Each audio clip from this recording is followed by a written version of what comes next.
The Galactic Council chamber fell silent as the massive viewscreen flickered to life.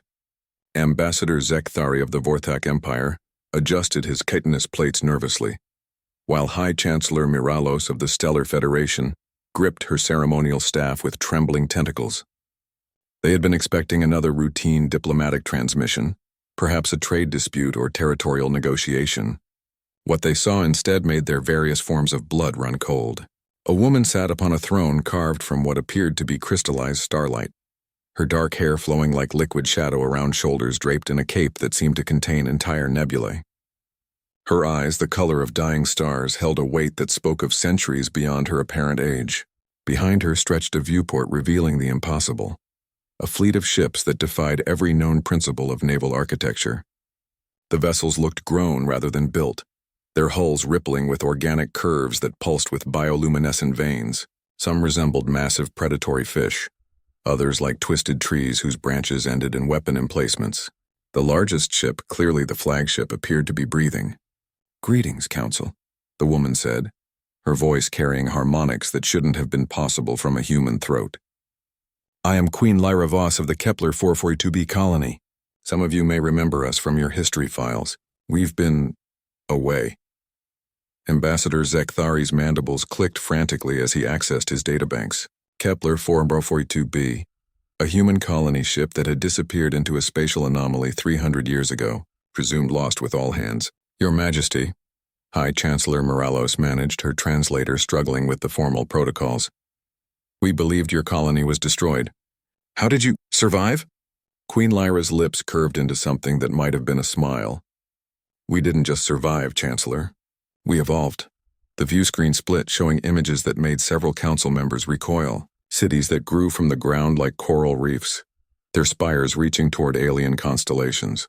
Humans walking among creatures that defied classification, some bearing features that suggested they had once been human themselves, others clearly native to whatever dimension the colony had found itself in. "The anomaly didn't destroy us," Queen Lyra continued. "It transported us to a realm where the laws of physics were more flexible, where evolution could be guided by will as much as genetics, where a human could choose to become something more." She stood, and the council members could see that while she appeared human, there was something predatory in her movement, something that suggested she was far more dangerous than she looked. "For 3 centuries, we've built an empire in the spaces between spaces. We've learned to craft ships from living metal, to bend reality to our needs, to command forces that would make your greatest weapons seem like children's toys." Her voice grew harder, and now we've returned to find that in our absence, the galaxy has forgotten the strength of humanity. The display shifted again, showing recent footage from the Outer Rim territories. Zekthari recognized the scenes with growing horror. Human colonies under attack by the Devourers, the machine-like entities that had been consuming worlds along the galactic edge. The Council had written off those colonies as acceptable losses, too far from their core worlds to defend economically. "You left them to die," Queen Lyra said, her voice now carrying undertones that made the chamber's atmosphere seem to thicken. "Human children crying for help while you calculated profit margins and acceptable casualty rates." "Your Majesty, please understand," High Chancellor Miralos began. "The resources required to—" "Silence." The word hit like a physical blow. "I've spent 300 years learning what humans can become when we stop asking for permission.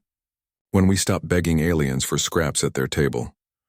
The fleet behind her began to move, and long-range sensors detected impossible energy signatures. The bioships were powering weapons that registered as miniature stars.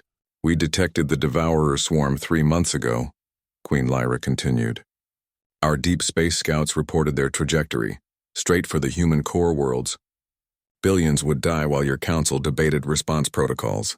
She gestured, and new images filled the screen. The Devourer swarm, thousands of planet-killer machines suddenly engulfed in what looked like liquid starlight. The bioships of the Kepler fleet moved through them like sharks through minnows, their weapons rewriting matter at the molecular level. "It took us 6 days to exterminate them completely," she said with casual indifference. "Not destroy, exterminate. We unraveled their quantum matrices and fed their essence to our ship beasts. They will never threaten anyone again." The council chamber erupted in panicked chatter. The Devourers had been considered one of the greatest threats to galactic civilization, requiring the combined fleets of dozens of species to even slow down. Queen Lyra raised her hand and silence returned. I return to you now not as a supplicant, but as an equal. The human colonies under Council protection will be transferred to our sovereignty. Earth itself will remain autonomous but under our protection. Her eyes swept the assembled delegates. This is not a negotiation. Ambassador Zekthari found his voice. And if we refuse? The Queen's smile widened, revealing teeth that seemed to catch light in impossible ways. Then you'll learn what 3 centuries of unchecked human evolution can accomplish when we're truly motivated. She leaned back in her throne of crystallized stars. The age of humanity asking for permission is over. The age of taking what we need has begun. The transmission ended, leaving the Council in stunned silence, each member calculating whether their species' survival depended on accommodation or resistance. Outside the station's viewports, the biofleet waited with infinite patience, like wolves watching sheep decide their own fate.